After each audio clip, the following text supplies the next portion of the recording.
शास्त्र सांगते हे माकडा शिवपूट आवडत हे म्हणला मी म्हातार झालो मला काय ऐकू येत नाही डोळ्याला दिसत नाही आणि माझी शेपटी उचलत नाही उचलून ठेवलं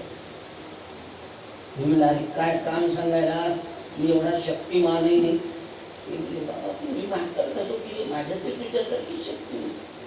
म्हातार झालो मी हनुमंतराचं चरित्र तुम्ही ऐका कोठत त्यांना होतच हनुमंतराला अहंकार झाला होतच नाही आणि सगळ्यापेक्षा शक्तिमान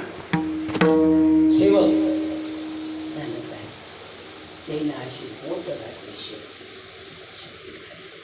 पहिल्यांदा तर जाईतलं आणि भीमाची बोट गेली तर शेपटी उचललं एवढा हनुमंतरानं भार टाकला की बोटाची चिपटी दिसायची भीमाला उचलत नसती बोट उचलत आता काय आणि पाहायला त्याच्यावर अरे माझ्यापेक्षा लाखोटी शक्ती बरं का नमस्कार बाबा तुम्ही कोण म्हणलं म्हातारा कोण